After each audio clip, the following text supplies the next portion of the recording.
할렐루야. 아멘. 오늘 설교 제목 자기 영광을 가지고라는 제목으로 말씀 증거하겠습니다. 우리 사랑하는 성도 아시는 것처럼 오늘 보면 요한계시록 21장은 새 예루살렘을 표현해 주고 있습니다. 새 예루살렘, 곧 새 하늘과 새 땅이라는 이 땅의 마지막 종말을 우리가 이제 맞이하는데, 이 최종적이면서 왕성적인 이 공간적 의미의 천국을 의미합니다. 그래서 하늘로부터 내려온다. 천국은 오직 예수님만을 믿는 자들이 가는 영생의 공간입니다. 이와 반대되는 장소는 지옥입니다. 천국을 공간적 의미로서 새 예루살렘, 더 나아가 학장의 개념으로 새 하늘과 새 땅이라는 공간의 학장 개념을 오늘 보면 요한계시록 21장은 설명하고 있습니다. 하늘부터 내려오는 그 공간. 사도 요한 선생이 성령의 감동으로 환상 가운데 요한계시록 기록하였습니다. 요한계시록에 나오는 용어들은 약 2000년 전 사람들에게는 익숙할지 모르지만 우리 현대인들에게는 좀 익숙하지 못해요. 그럼에도 오늘 본문을 좀 자세히 살펴보면, 먼저 만국이 그 빛 가운데로 다니고, 이 만국의 개념이 나와요. 이는 곧 전 세계를 표현하는 것으로도 이해되어집니다. 이 만국의 개념이 그 빛 가운데 다닌다. 이는 사실상 전 세계 모든 만물이, 모든 국가가 새 예루살렘, 곧 새 하늘과 새 땅이라는 종말적이면서도 최종적이면서도 완성적인 공간 가운데 놓인다라는 결과 말씀해 주고 있습니다. 이 세상은 종말의 결국 삼위일체 하나님에게 굴복당하게 돼 있어요. 이처럼 세상은 종말의 삼위일체 하나님의 빛, 그 공간적으로는 새 하늘과 새 땅이라는 최종 왕성적인 그 역사 가운데 굴복되게 되어 있습니다. 이 세상 만국이 다 마찬가지라는 것이죠. 예수님을 믿는 자와 안 믿는 자 결과는 확실합니다. 믿으면 천국이요, 예수를 믿지 않으면 지옥입니다. 이렇게 만국의 개념이 이해되는 가운데 이 세상, 이 만물 만국이 다 신 앞에 굴복되어진다. 공간적으로는 새하늘과 새 땅 가운데 굴복되어진다. 이 굴종적인 모습. 그러나 종말 끝에 가서야 진정으로 알게 되는 것입니다. 진짜 아는 거, 예수님 재림해야 새하늘과 새 땅 공간적 그 확정적 개념이 우리 이 땅 가운데 막 내려올 때, 새하늘과 새 땅이 이 땅 가운데 공간적으로 의미될 때, 예수를 믿었어야 되는데 그때는 이미 늦었어요. 믿는 자는 새하늘과 새 땅으로 들어가는 것이고 안 믿는 자는 지옥입니다. 이 개념을 뒷받침하는 구절로는 구약성경 시편 86편 9절, 주여 주께서 지으신 모든 민족이 주의 앞에 경배하며 주의 이름에 영광을 돌리리이다. 이거는 종말론적으로 해석이 가능한데요, 이 마지막 때 모든 민족, 만물, 만국이 다 주님 앞에 경배하게 된다는 거예요. 새하늘과 새 땅이라는 공간적 의미를 보고 나니까, 정말 예수의 재림을 보고 나니까, 이 마지막 때를 보니까 진짜였구나. 같은 요한계시록 15장 3절과 4절, 하나님의 종 모세의 노래, 어린 양의 노래를 불러 이르되 주 하나님 곧 전능하신 이시여 하시는 일이 크고 놀라우시도다. 만국의 왕이시여 주의 길이 의롭고 참되시도다. 주여 누가 주의 이름을 두려워하지 아니하여 영화롭게 하지 아니하오리까. 오직 주만 거룩하시니이다. 주의 의로우신 일이 나타났음에 만국이 와서 주께 경배하리이다. 시편도 그렇고 요한계시록 15장 3절과 4절도 그렇고, 모든 만국이 주님 앞에 경배한다, 굴복한다, 다 알게 된다. 끝에 가서야 진짜 다 아는 것입니다. 그렇다면 이어지는 말씀이 땅의 왕들이 자기 영광을 가지고 그리로 들어가리라 말이 나옵니다. 땅의 왕들, 여기서 들어간다라는 말은 말 그대로 천국 입성, 그러니까 새하늘과 새 땅 입성인데, 천국 혹은 새하늘과 새 땅, 예수님만을 믿는 사람들이 가는 곳인데, 왜 만국에 이 땅의 왕들이 왜 가냐? 믿는 자는 우리가 가야 되는데. 근데 이곳에 들어가는 자들 어떻게 표현했습니까? 땅의 왕들이라고 표현하였습니다. 문맥적으로 들어간다 그런다. 본문 27절까지 보니까 새하늘과 새 땅에 들어가는 자들을 이 땅의 왕들이라고 했어요. 이 땅의 왕들은 사실상 우리를 의미하는 거죠. 믿는 자들의 신분이 어떻습니까? 왕같은 제사장, 베드로전서 2장 9절, 그러나 너희는 택하신 족속이요 왕같은 제사장들이요 거룩한 나라요 그의 소유관의 백성이, 이는 너희를 어두운 데서 불러내어 그의 기이한 빛에 들어가게 하신 이의 아름다운 덕을 선포하게 하려 하심이라. 할렐루야. 그래서 우리의 이 땅의 신분이 무엇이냐? 왕 같은 제사장이에요. 이것을 종말론적으로 오늘 표현을 어떻게 했냐? 이 땅에 왕들이 들어간다. 어디? 새하늘과 새 땅, 공간적, 확정적이고 완성적인 그 마지막 그 공간에 우리가 들어간다. 그래서 우리는 이 땅의 왕들. 또한 이 땅의 왕들로 표현되면서 결과적으로 새하늘과 새 땅에 입성하는 우리를 말하는 건데, 요한계시록 21장 26절 사람들이 만구 영과 종기를 가지고 그리로 들어가겠고, 요한계시록 20장 27절 후반절 보니까 오직 어린 양의 생명책에 기록된 자들만 들어가리라. 그러니까 들어간다. 누가 들어가냐? 오늘 본문에서는 이 땅의 왕들, 우리. 26절에서는 사람들이 만국의 영광과 종기를 가지고 그리로 들어가겠고, 사람들, 택자. 요한계시록 20장 27절 어린 양의 생명책에 기록된 자들만 들어간다. 천국 이 생명책에 기록된 자들. 그러니까 이 땅의 왕들이나 사람들이나 어린 양의 생명책에 기록된 자들이나 새하늘과 새 땅에 들어간다 했는데, 그들은 다 누구를 가리키고 있습니까? 바로 창세전부터 택함 받은 우리 택자들을 말하는 것이죠.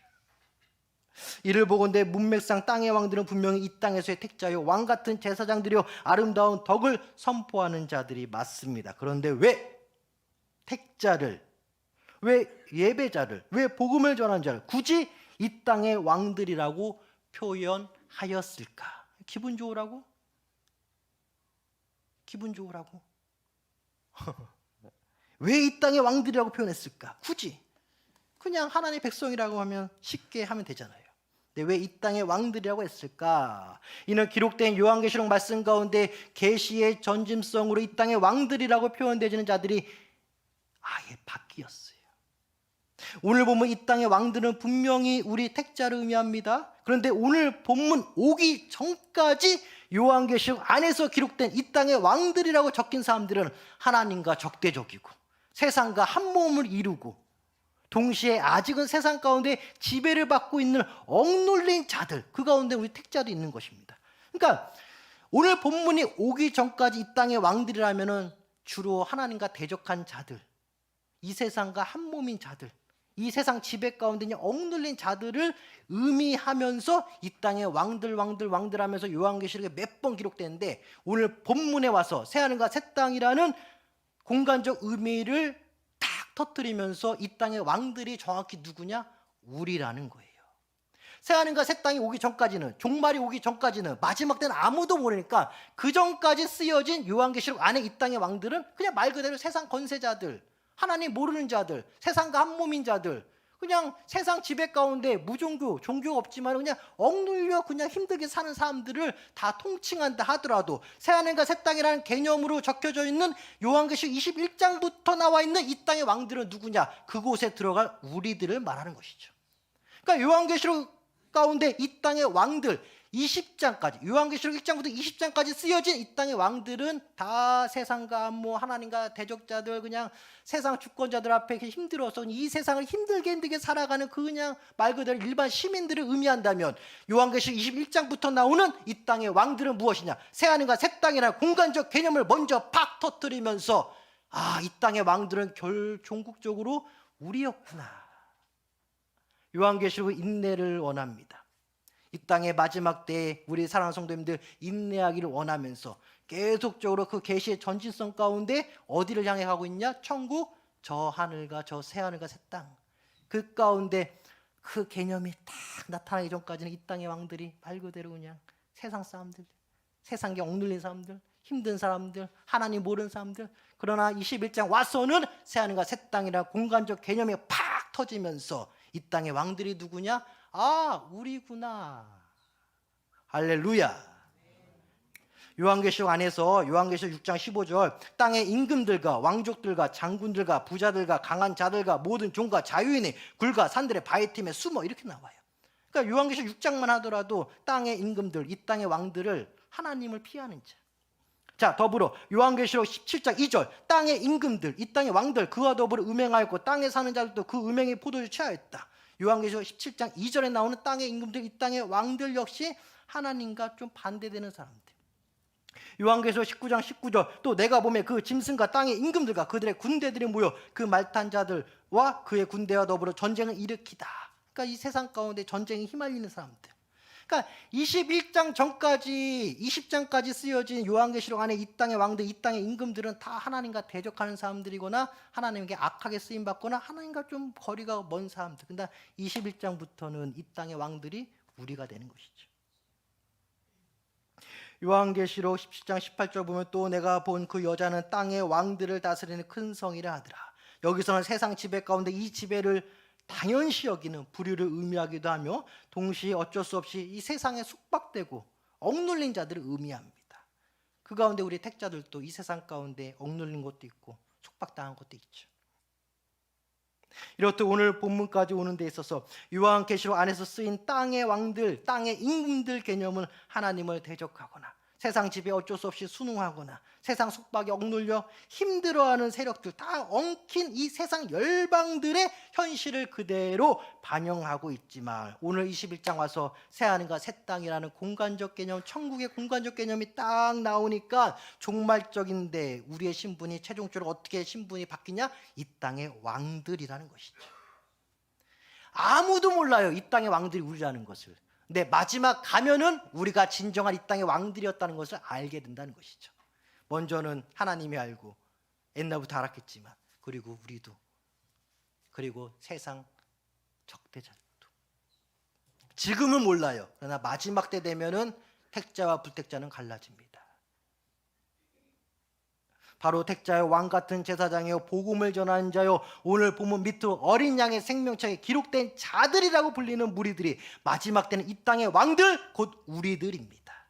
마지막 때 왕들 신분이 완전히 전화되는 거예요.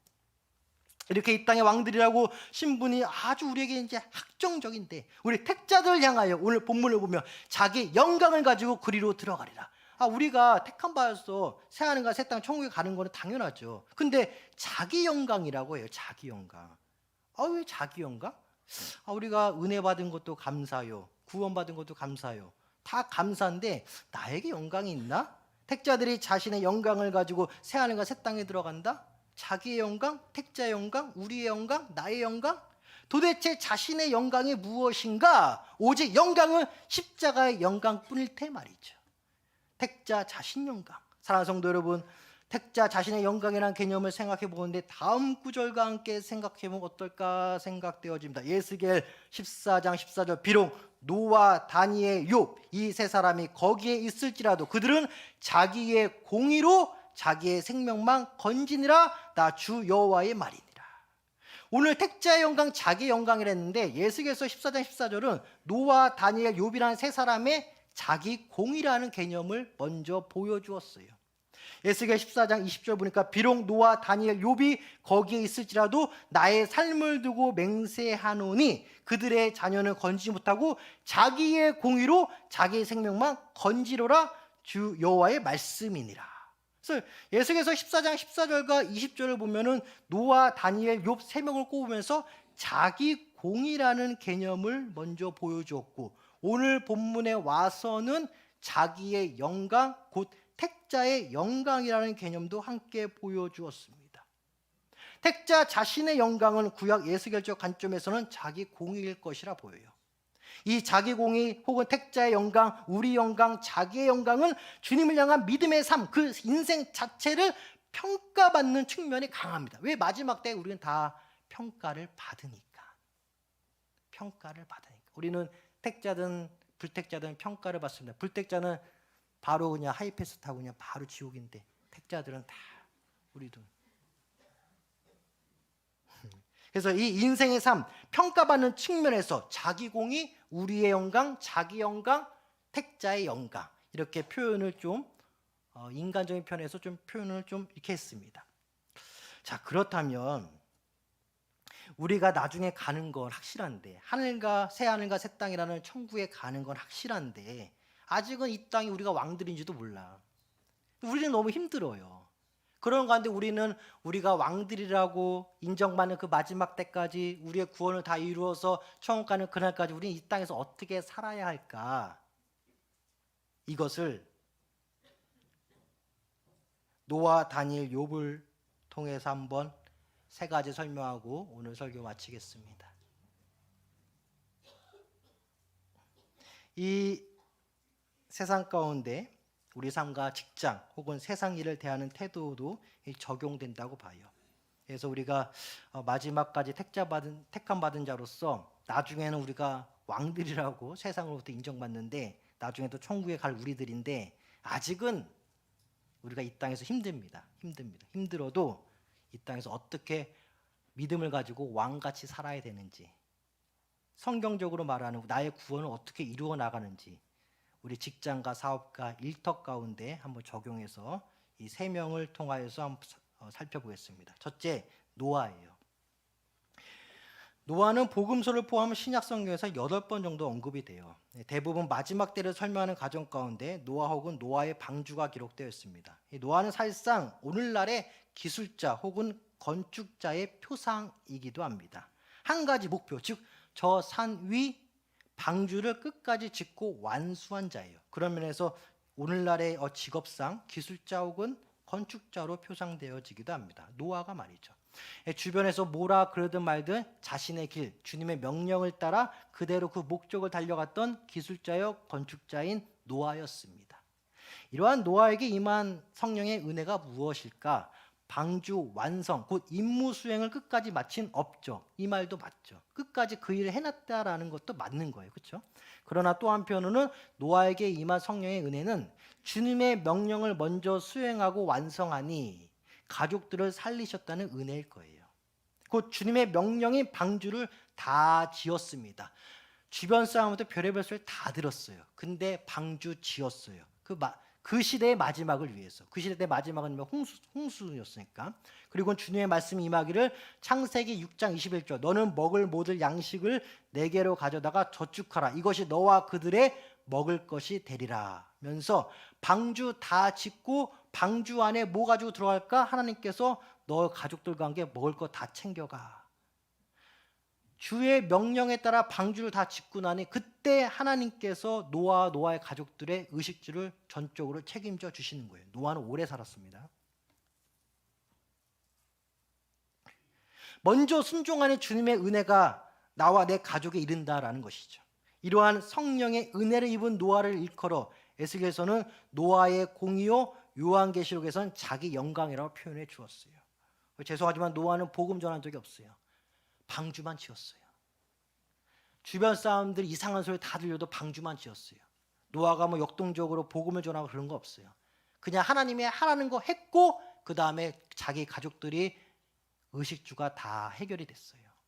근데 이것을 에스겔에서는 노아의 공이라고 요한계시록에서는 자기의 영광이라고 해요. 이 택함 받은 노아를 향해서. 사랑하는 성도님들, 그렇습니다. 우리가 한 가지 목적을 향해 달려가는 그 직장 생활이 있다면, 우리가 기술자요, 건축자요, 우리가 어떤 전문직이 있다면 그것을 향해 완수하는 그 자체가 하나님은 우리에게 아무개 성도여 당신의 공의요 당신의 영광이라고 표현해 주고 있어요. 다 은혜죠. 노아가 방주를 짓는 것도 다 은혜였어요. 근데 예수께서나 요한계시거나 구약이나 신약이나 그 사람의 공의요 그 사람의 영광이라고 표현해 주었고 인정해 주었다는 거예요. 우리 기술자도 있고 건축자도 있고 어떤 목적을 가지고 주변 사람들 뭐라 그러든 뭘 해야 되는 임무 완성을 띠고 있는 직장인들 계실 텐데 우리 사랑하는 성도님들 끝까지 잘하시길 소망합니다. 그게 여러분의 공의요 여러분의 영광이에요. 노아를 통해서 할 수 있는 거죠. 자, 둘째, 다니엘은 공무원, 회사원 등 어떤 특정 일터에 묶여있는 자들의 표상이기도 합니다. 소위 월급 받으면서 사는 근로자들의 표상이 다니엘이죠. 근데 특이해요. 포로로 잡혔어요. 순조로운 식민지화 작업에 어린 시절부터 타국에 이용당한 사람이에요. 다니엘은 철저히 타국에 이용당한 사람이에요. 순조로운 식민지화를 위해서. 국가가 망하고 정권이 바뀌고 그럼에도 또 등용된 자가 다니엘이에요. 열심히 일했습니다. 동시에 하루 3번 기도했습니다. 열심히 일하고 하루 3번 기도한 결과가 어떻습니까? 정권이 바뀌었어요. 주변으로부터 시기와 질투로 몰살을 알았습니다. 열심히 일한 결과가, 열심히 기도한 결과가 주변 사람들로부터 시기와 질투를 받았어요. 내가 못담은 정권과 국가가 망하고 다른 주권자들이 일어났어요. 이게 뭐예요? 나는 열심히 일하고 하루 3번 열심히 기도했는데 주변으로부터 시기 질투, 내가 못나면 정권 다 망해, 국가 망해, 주권자가 바뀌어. 이게 뭐예요? 왜 열심히 일했습니까? 어차피 망할 국가인데, 어차피 망할 회사인데, 어차피 망할 정권인데 뭐하러 열심히 했어요? 그렇게 하루 3번씩 기도하면서. 근데 다니엘은 또 등용이 됐다라는 거예요. 도대체 다니엘은 왜 그렇게 하루 3번씩 목숨 걸고 기도했을까? 어차피 망할 정권인데, 어차피 망할 회사인데, 어차피 망할 국가인데 말이죠. 어차피 주변 사람들의 시기와 질투가 열띠게 오는데 왜 그렇게 열심히 했습니까? 어차피 다 망할 건데. 이런 다니엘에게 임한 성령의 은혜가 무엇일까? 어차피 주님의 섭리 가운데 이 세상에 작동된다라는 은혜예요. 나는 열심히 일했어요. 근데 내가 열심히 일한 곳에 좀 어려움이 있어요. 근데 하나님은 그 사람, 열심히 일한 사람을 납두질 않아요. 우리 상황에서는 다 아시는 것처럼 일 잘하는 사람은 동종업계에서 금방 알아요. 다 아시죠? 일 잘하는 사람은 동종업계에서 잘 알아요. 그거는 예수 믿고 안 믿고 떠나서, 예수 믿고 안 믿고 떠나서 일 잘하는 사람은 동종업계에서 이미 다 알아요. 다니엘이 왜 열심히 일했을까? 어차피 망할 정권에서. 왜 열심히 기도했을까? 그래봤자 사람들한테 시기 질투 받는데. 알았죠. 다니엘은 알았죠. 어차피 망하든 시기 질투를 받든 내 목숨도 주님 것이요, 우리 회사도 주님 것이요, 우리 국가도 주님 것이요, 우리 정권도 주님 것이요, 다 주님의 섭리 가운데 어떻게든 이어질 거라는 것을 다 알았다라는 것이죠. 이런 담대함이 있었습니다.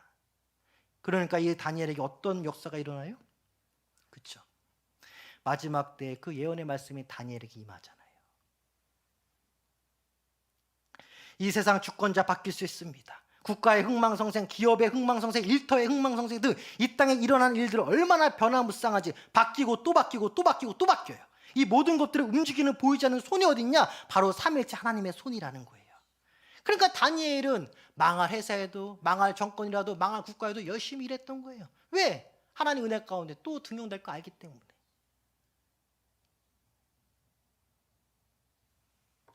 동물 사자한테 주거나, 세상 왕에게 쫓겨나거나, 주변 사람들의 시기와 질투 이런 것들을 보이는 거 다 보이죠. 그러나 이러한 보이는 시끄러운 소리 뒤편에 최종 감독하시는 분이 있으니 바로 삼위일체 하나님. 왕들 앞에서 왕들의 꿈을 해석하면서 다니엘은 역사의 주권자 하나님을 찬양했습니다. 세상 사람들 앞에서, 세상 왕 앞에서, 어려울 질문 앞에, 힘든 시련 앞에 다니엘은 기도했습니다. 세상 주권자 앞에서 높으신 하나님을 언급까지 했습니다. 이런 다니엘에게 주님의 주신 은혜는 앞으로 일어날 일들을 한상으로 보여주고 기록하게 한 것이었어요. 다니엘에게 임한 성령의 은혜, 결국 이 세상은 주님의 뜻대로 된다라는 주님의 절대적 주권의식이 있었습니다. 그러니까 망할 회사에서도, 망할 거 뻔히 보이는 회사에서도, 망할 거 뻔히 보이는 정권에서도, 망할 거 뻔히 보이는 국가에서도 열심히 일했던 것입니다. 왜? 어차피 다 주님 뜻대로 될 것이니까. 내 할 일은 내가 한다. 주의 영광 가운데. 모든 것이 주님의 은혜입니다. 이 말 속에는 모든 것이 주님의 뜻과 섭리대로 역사할 줄 믿는다는 믿음의 고백이 담겨 있습니다. 우리 사랑하는 성도님들, 우리 회사 얼마나 어렵습니까? 이 어려운 회사에서 왜 열심히 일합니까? 주님의 손이 나한테 있기 때문에. 내가 왜 열심히 하냐? 혹여나 우리 회사가 문 닫아도 주님께서 나를 또 쓰시기 때문에, 어떤 회사에 또 재취 없이 하시기 때문에, 그 주님의 그 권능과 섭리를 알기 때문에, 그래서 나는 다 알면서도 열심히 한다라는 거예요. 세상은 망해도 이 땅의 왕들이 우리는 망하지 않습니다. 그래서 이 험악한 세상에 열심히 일하는 거예요. 주님의 섭리 가운데 나는 계속 살림받기 때문에.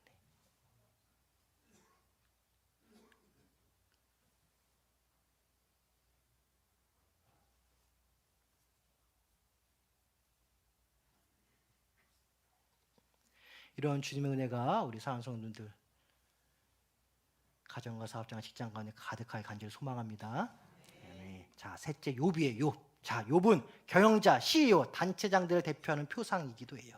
욥 부자였습니다. 부자였죠. 큰 일터를 이끄는 자였습니다. 맞죠. 양 7,000마리, 낙타 3,000마리, 소 500결이, 암나귀 500마리, 여기에 월급을 주어야만 하는 근로자들이 많았다. 욥기 1장 3절에 기록되어 있습니다. 사람도 많고 동물도 많고 그냥 얼마나 많아, 다들 많아 그냥. 욥이. 근데 욥은 꿈에도 몰랐지만 하나님의 허락하에 사탄은 욥을 쳤어요. 자녀들이 이제 죽임당했습니다. 사업장이 안전히 주저앉았죠. 여기에 위로한다고 온 친구들의 한결같은 말은, 야, 너 욥에 큰 죄를 지었으니 제발 회개해, 이런 말만 하는 거예요. 그러니까 욥은 답답하죠. 아, 내가 죄인인 건 알겠는데 내가 무슨 큰 죄를 지었을까? 사업장도 망하고 자녀도 죽임을 당하고. 우리 같으면 어떻게 해요? 고소고발 들어가야지. 우리 자녀들이 억울하게 죽었는데, 사업장이 억울하게 무너졌는데, 근데 천재지변이라 말도 못하고. 뭐 어떻게 해야 돼 이거? 친구들이라고 그냥 위로한다고 와가지고 너 회개하라 이런 말만 하고, 또 아내는 또 신앙적으로 반대되는 말만 하고. 이 말이 참 그렇습니다. 이 상황이 너무 어려워요. 근데 욥은 몰랐다는 거예요. 하나님의 허락하에 사탄의 시험이었다는 걸 몰랐다는 거예요. 우리 현대 기독교인들이야 이미 완성된 말씀을 통해, 기록된 말씀을 통해 욥의 전후 사정을 다 알고 말씀을 대하는데, 당사자 욥은, 욥의 친구들은 이러한 배경을 몰랐을 가능성이 큽니다.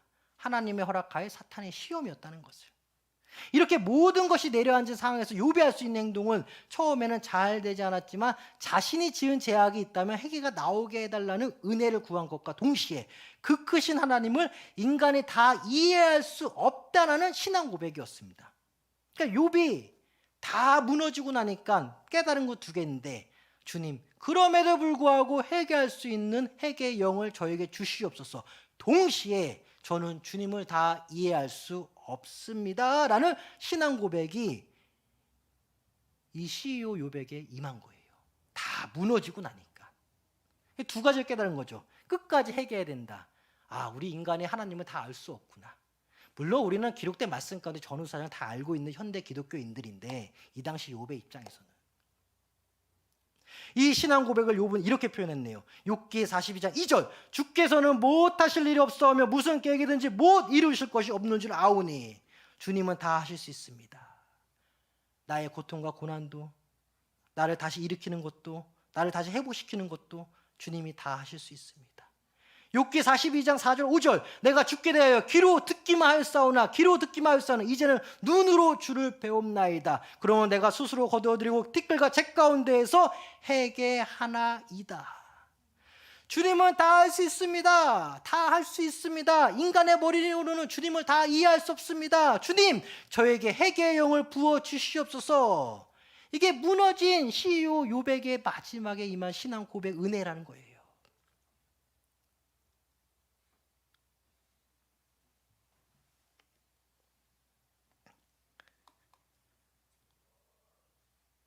나는 잘 모르나 주님 뜻대로 되기를 원합니다. 나는 잘 모르나 이 고난 주님께서 해결해 주시기를 원합니다. 나는 잘 모르나 이 역경 주님 은혜 가운데 나에게 회개의 영과 함께 이 역경 역시 주님께서 다 해결해 줄 믿습니다. 그러면서 주님, 저는 주님을 다 알 수 없습니다. 할렐루야. 그래요, 맞아요. 우리 사랑하는 성도님들, 이 완성된 기록된 말씀 우리가 66권 열심히 배우고 읽고 듣고 얼마나 하는지, 그럼에도 우리가 마지막 천국가는 그날까지 주님, 우리가 말씀을 다 깨달을 수 없어요. 우리가 너무 연약한 존재.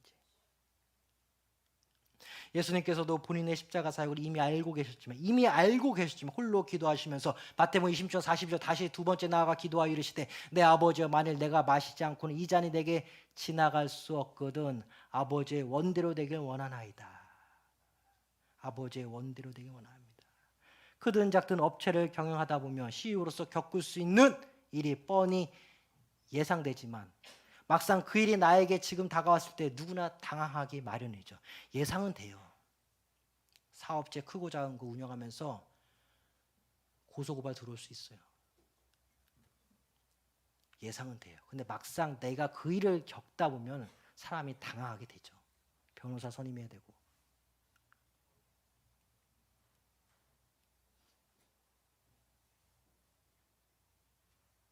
이 경험을 욥이 했네요. 열심히 하나님 섬기고 부해진 결과가 열심히 하나님 섬기고 부해진 결과가 열심히 하나님 섬기고 부해진 결과가 자녀들이 죽었네. 사업체가 망했네. 욥은 피부병에 걸렸네. 이런 욥에게 임한 성령의 은혜가 무엇일까? 인간은 그 끝인 주님을 다 알 수 없다. 다만 내 죄를 회개하오니 모든 것이 주님 뜻대로 이루어지기 원합니다. 이러한 깨달음의 은혜를 에스겔서에서는 욥의 공이라 표현해 주었고 요한계시록에서는 자기 영광이라고 표현해 주었습니다. 전적인 주님의 은혜입니다. 근데 인간적인 공의 영광 사실상 없어요. 없는데 예수님께서도 너희가 내 안에 있을 때 열매를 거둔다 했는데, 더 정확히 구원에 관해서 절대적으로 무조건적인 일방적인 구원의 은혜, 사랑의 구원인데 우리 택자들 향해서 표현해 주시기를, 그렇게 말씀해 주시기를 너희들의 공의요 너희들의 영광이라고 말씀해 주고 있습니다. 그러나 택자가 이 땅에서 당한 삶의 고난, 역경 너무나 많아요. 은혜 받았다 하지만 너무나 많습니다.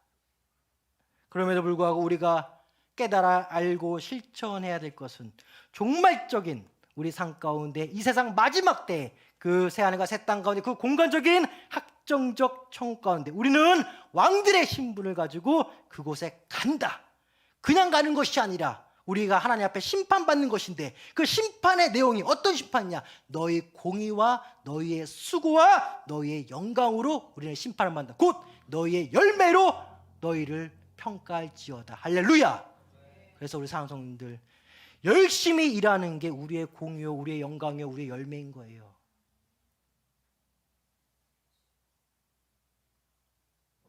열심히 경영하는 게 우리의 영광이요 우리의 공의요 우리의 은혜인 것이에요. 열심히 그 목적을 향해 달려가는, 그 목적의 완수를 위해서 열심히 한 가지 목적을 향해 달려가는 것이 우리의 공의요 영광인 거예요. 그렇게 성경은 인정해주고 있는 거예요. 사실상 전적인 다 주님의 은혜인데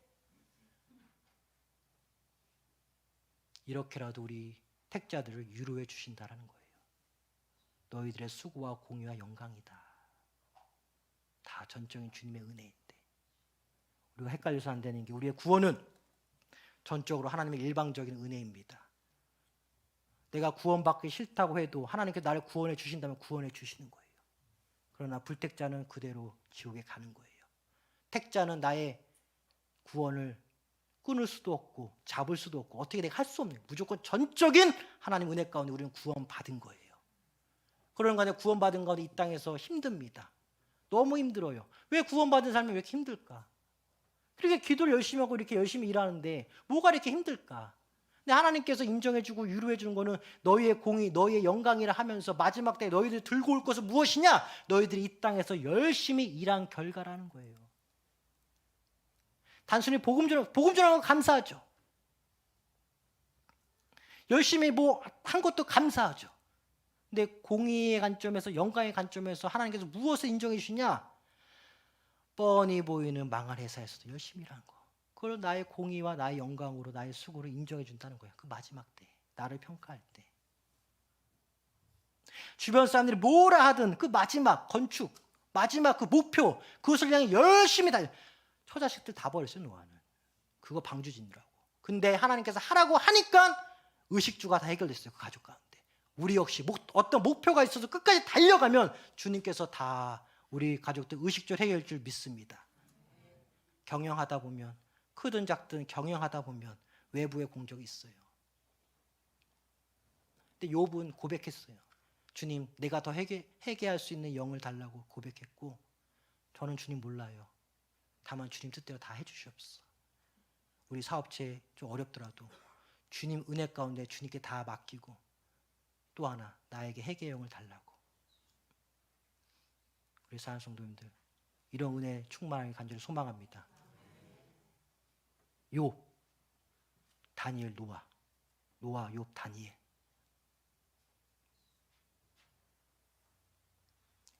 내일 새벽 5시에 만나겠습니다. 기도하겠습니다.